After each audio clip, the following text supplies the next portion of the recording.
যখন দ্বিতীয় ঘুরান দিবেন অন হইব। অন হইব মানে কি আপনার গাড়িতে কারেন্ট নেব এবং বোর্ডগুলো অফ নেব, কারেন্ট নেব, এই যে আপনার এই রেগুলেটরের ফ্যানের ফাঁকাটা ঘুরবো, শব্দ করবো, তখন বুঝবেন যে আপনার গাড়ির বোর্ড অন হয়েছে, গাড়িতে কারেন্ট হয়েছে। তৃতীয় ঘুরান যখন দিবেন তখন আপনার গাড়ি কি স্টার্ট হইব। তখন স্টার্ট হইলে হ্যাঁ দাঁড়ান, স্টার্ট হওয়ার পরে আপনি ড্রাইভে ফেলায় ব্রেকের চাপ দিয়ে ড্রাইভে ফেলায় গাড়ি টান দিবেন,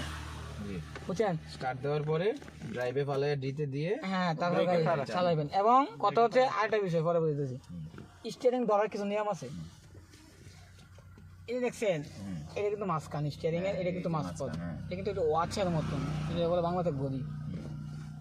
ওয়াচের মতন, এটা একটা মাপ আছে, এটা পরে বুঝে আমি। এই যে এখন ধরার সিস্টেম হলো এরকম, এই যে এরকম, এই দুইটা এরকম ভাবে ধরবেন, এই জায়গায় এটা কিন্তু স্টিয়ারিং এ ধরার মানে এইটা হ্যাঁ মানে এটা ঠিক জায়গা আছে, এটা ঠিক জায়গা, ঠিক জায়গা আছে। এটা হলো ধরার মাপ। আপনার স্টিয়ারিং এ ধরার মাপ আছে, এটা হলো ধরা। এমনকি স্টিয়ারিং এর ব্যবস্থা নেই, ধরলে না, স্টিয়ারিং এ ধরার মাপ কিন্তু এটা। এইখানে ধরা, তারপরে যেদিকে যাই আবার জায়গায় আসবো। হ্যাঁ জায়গায় আসবো, এই জিনিসটা আমি জানি। এখন সারাদিন আপনি মনে করেন যে বললেন আপনার হাত এইভাবে থাকবো, এক জায়গায় থাকবো তা না, আপনার হাত এইভাবে এইভাবে দেবো, এইভাবে আইবো হাত, কিন্তু দিনে যাওয়ার পরে লাস্ট পর্যায়ে আবার এই একই জায়গায় আসতে হবে। একই জায়গায় আসবে, জায়গা হচ্ছে এটা। কিন্তু এখন কথা হলো মোটরসাইকেল কিন্তু স্টিয়ারিং এ কিন্তু দূরে ধরে লুজ করে না, আর প্রাইভেটটা কিন্তু তফাৎ আছে। মোটরসাইকেল দূরে ধরেন, এনে কিন্তু দূরে কি ধরা দেবে না, ছোটো বাচ্চারা যেভাবে ধরেন মনে করেন এভাবে ব্যথা না পায়, কীভাবে দেখতে হবে। প্রাইভেট কাজে তো লুজ করে ধরবেন হাত, তত আপনার গাড়ি কি মেনটেন করতে পারবেন। প্রাইভেট কাজে স্টিয়ারিং করার সময় হাতটা এভাবে ধরা দেবো না, স্লো করে। আর আমি যদি ডাইনামিক ঘুরাতে চাই আমার শুধু দিতে হবে, আমি যদি বামে ঘুরাতে চাই আপনাদের ডাইনামিক আনতে লাগবে না। না ছেড়ে দিতে হবে না ছাড়বেন কে, ছাড়বেন না মানে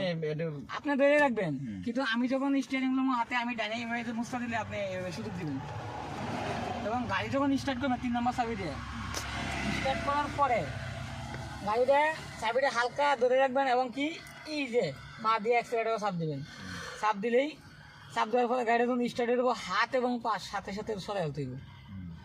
এই যে কাটা, এটা হচ্ছে স্টার্টের কাটা, ঠিক আছে, এটা হচ্ছে অ্যাক্সিলারেটরের কাটা। এই কাটা আমরা 2 থেকে 3 মিনিট চলতে হয়, এর বাইরে যদি যাইতে গাড়ির ক্ষতি, বুঝতে পারছেন? এবং আপনার সব থেকে ড্রাইভার ভালো কিনা নেই, আমরা দেখবেন ড্রাইভাররা কিন্তু স্যান্ডেল করে ড্রাইভ করেন, দেখছেন স্যান্ডেল করে কিন্তু ড্রাইভ করলে কিন্তু আপনার সহজ। আপনি এই যে বোর্ডে কিন্তু বুট করে কিন্তু ড্রাইভ করলে এটা কিন্তু মাপ পাওয়া যায় না। আর এই যে আপনার আরেকটা বিষয় দেন, এই যে এলো ফাড়া দেওয়ার সিস্টেম, এই দেন আমার পুরা ফাড়ার বল কিন্তু এই জায়গায়, এই জায়গায় কিন্তু ফুলার মতো পাতলা একদম, এই জায়গায় আমার কিচ্ছুই বল নাই, এই জায়গায় কিচ্ছুই নাই। এই যে দেন, এই যে মতো আঙ্গুলগুলো থাকবে এটার উপরে, শুধু আঙ্গুল, হ্যাঁ আঙ্গুলগুলা, মানে পায়ের গোড়া টোরা না, না কিচ্ছু না, মাছ করা না, শুধু আঙ্গুল পুরা পাতলাটা। এই জন্য আপনি স্যান্ডেল করে ইউজ করে গাড়ি ড্রাইভ করবেন, পারবেন স্যান্ডেল করে শিখলে তারপর পারবেন। আচ্ছা এটা সমস্যা নেই, হ্যাঁ গেল। আচ্ছা আমি স্টার্ট করবেন গাড়ি, স্টার্ট করবেন তো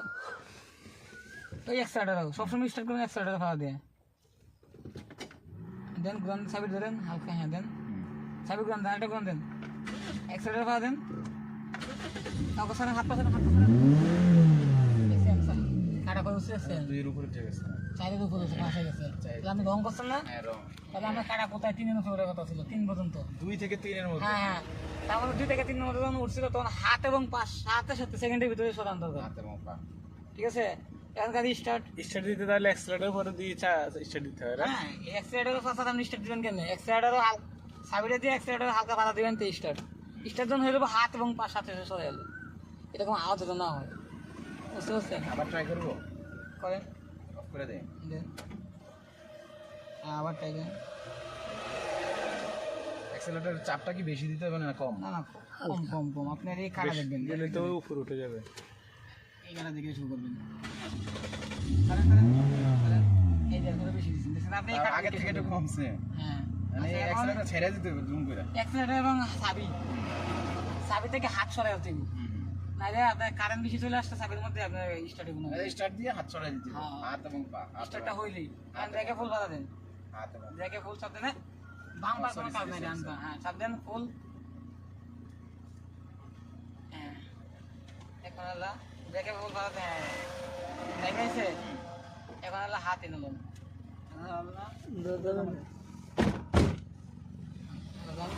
ব্রেক ছেড়ে দিলাম, ব্রেক সারেন, হ্যাঁ হালকা এক্সট্রা দেন, হালকা দেন, ওকে না পা, হ্যাঁ আর সেন্টার করে আসবেন তাহলে হ্যাঁ বুঝছেন সাথে এক্সট্রাটা চাপই হইব না আপনি এক্সট্রাটা ছাড়ে দেন আচ্ছা আচ্ছা একদম এক্সট্রা এই যে দুই দেখতেছেন হাতটা বসলো একদম নর্মালি হাত এই যে দুই জায়গার ভিতরে আর আপনার একটা বিষয় হচ্ছে ড্রাইভারজন বসবেন আসা আর আরাম প্রিয়ভাবে বসা দেবেন হ্যাঁ সোজা হয়ে এভাবে না বসা আগে তো হয় নাই আপনার আজকে ফার্স্ট কিছু বললাম না আমাকে তো বসা দেখা দেবো বসা হয় নাই একদম সোজা স্মার্ট স্টিয়ারিংটা কি ঠিক আছে না আগের জায়গায় নাই মনে হয় না স্টিয়ারিং ঠিক আছে এই যে আমরা স্টিয়ারিং এই যে সমান করলে না না এটা তো আঁকা বাঁকা হইব হ্যাঁ এই জন্য আমি এটা আঁকা বাঁকা হইব এই জন্য আমি এটা ব্যালেন্স করতে পারতেছি না এটা আঁকা বাঁকা হইবই আপনার এটা সমস্যা না আপনার গাড়ি চলে যায় কিন্তু আপনার ধরার যে নিয়মটা আপনার যদি কেউ বলে তুই বলো তো স্টিয়ারিং এর ধরার নিয়মটা কোন জায়গায় ধরে তো আপনি বলতে পারবেন এটা তো ধরা বুঝছেন আর স্টিয়ারিং তো আপনি এক জায়গায় থাকবো এরকম কোনো কথা না স্টিয়ারিং সব পাইবে থাকবো খালি স্টিয়ারিং সাথে নিজেভাবে থাকবো না ওইভাবে রাখবো ওইভাবে দেবো ওইভাবে দেবো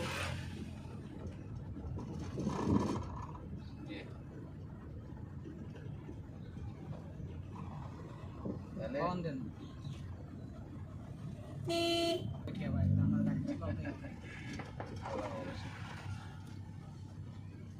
হাবিব তোমার কি সময় আছে সময় হ্যাঁ কয়টা বাজে আরে ভাই ওইটা 9টা বাজে তোমরা নামে দেবো হাবিব আমার শুনো আমার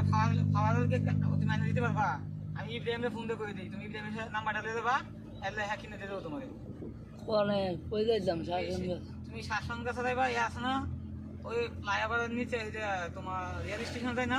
হ্যাঁ হ্যাঁ ফ্লাইওভারের নিচ দিয়ে হ্যাঁ। এদিকে দোকান আছে বুঝছো ওই ইয়াতে স্টেশন রোডে হাই স্টেশন রোডে এনে হাতের বাসা ফোন দিয়ে বলে তুমি টাকা তুমি লেগে যাইবা দিয়ে দেবো পরে হ্যাঁ কিনে দিয়ে দেবো বুঝছো ও ফোন দিয়ে যোগাযোগ করে দিও সময় আছে নি দেখো সময় আমি তো অনকা কদ্দুর ভর বলেছিলেন জান তুমি আমারে আমার এমন সমস্যা তুমি আমার 3টার আগে দিলে বুঝছো 3টার সময় তুমি বাইরে হবো বুঝছো ও ওকে অনকা ক নাই তো আমি ইব্রাহিমকে ফোন দিয়ে বলে তুমি যাই আর একটা খালি ফোন দিও রাম্বা নাই দাও তো না আমি ধরা আমি ফোন দিয়ে বলে এক বই আছে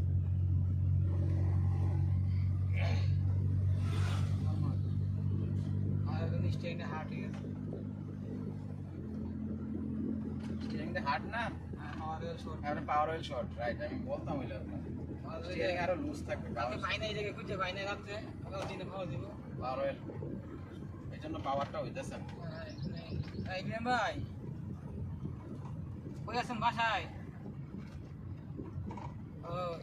আমার একটা লোক পাঠামো ওই যে ইয়ে আছে না ওই যে হাবিব চিনেন না ওই কোন হাবিব ওই যে আমার এখানে গ্যারেজের বাসায় গ্যারেজের কাছে বাসা হাবিব রে ভাড়ামো হচ্ছে মনে হয় ঘন্টা খানিক মনে পরে যাইতে পারে আমি নাম্বারটা দিয়ে দেবো একটা টাকা লেলে ওই একটা খাওয়ার ওয়েল কিনে দিয়ে দেন তো একটা খাওয়ার ওয়েল আচ্ছা আপনি শাসন কাছে আমি চিনেন না ওই যে ব্যাটারি বিক্রি করে এদিকে এইগুলো আর ডায়াবেটিসের সামনে আছে আপনি কালকে আনলে হইব না আমি বিকেল আইনা দিব সমস্যা নাই আচ্ছা ইব্রাহিম ভাই থাক আমি এনে দিব টেনশন করেন না আচ্ছা তাহলে আমি আর নাম্বার দিব না এলে ফোন দিব না আমি আইনা দিব আমার মনে করেন যে আমি এখন ড্রাইভিং শেষ করিয়া যাবো এখন কি চিন্তা করতেছি আবার এখানে পাইছিলাম 350 ml আমার তো বুঝবো না 350 ml দাম হয়েছে 200 কত দিয়ে এই যে লোকটার আমি দোকান না নতুন না আর একটু এক্সপার্ট দোকান আর গাড়ি চালাতে বসছিল বুঝছেন কত দিয়ে আপনি স্পিড বেশি হয়ে গেছে আমি যত দিয়েছিল আচ্ছা দেখ তাহলে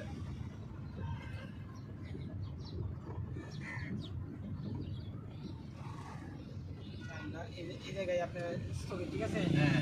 এই করবেন পার্কিংটা করি তাইলে হ্যাঁ হ্যাঁ করেন ঠিক আছে সামনে যাই ভাই এখানে যায় না এইদিকে যাবেন দিয়ে করেন